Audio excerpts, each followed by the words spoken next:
What's your first memory of Robin Williams? So I remember I'm in high school, 70s, and Happy Days comes on. Right. Whoa, whoa, whoa! Greetings, Bonzi.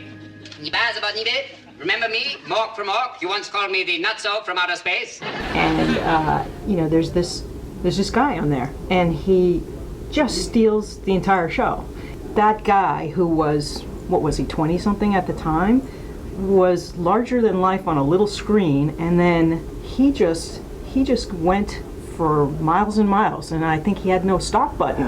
Well, he had a stop button, but they tended to be pharmaceutical, or they tended to be some inner psychological issues. I mean, the man battled depression famously, and sadly it seems to have claimed him now that he's taken his own life at the age of 63. I was listening to some Mork and Mindy sound clips this morning, and like you, I was just sort of delighted at the places he went and his humor. It literally was as though he was just making it up as he went along, which he was, but he had access to free associations and comic energy that nobody else seemed to.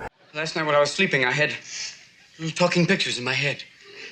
Oh, you mean you had a dream? Well, I know it wasn't a movie, because when I woke up, there was no gum under my seat. It seems like there was a price to pay for that sort of comic energy, and that need to be the center of attention, which I think is what drives every great comedian. And the thing that I always wonder about comedians is how hard they must have it in real life, because you encounter them on a red carpet, at a party, and they don't have the luxury of just being a regular person most of the time. No, you expect them to perform. You expect them to perform, and you feel cheated if they didn't make you laugh in that tiny conversation, right?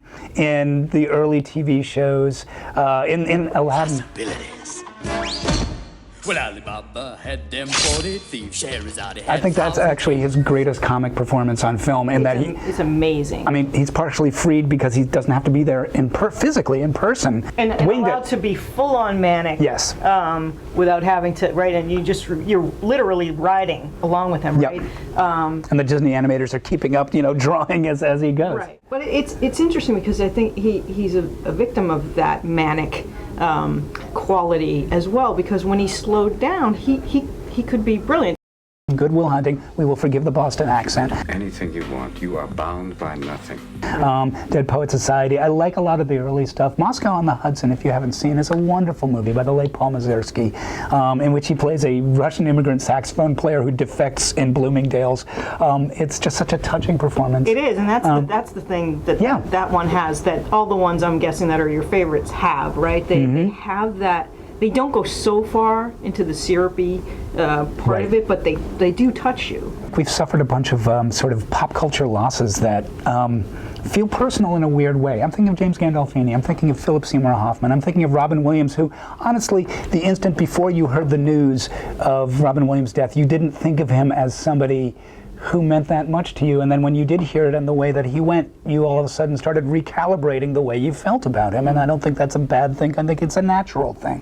What can you say? Rest in peace, Robin Williams. Yeah. And the people he leaves behind. Yeah, thanks to him for a lot of laughs. Yep. I'm Ty Burr. I'm Janice Page. For the Boston Globe.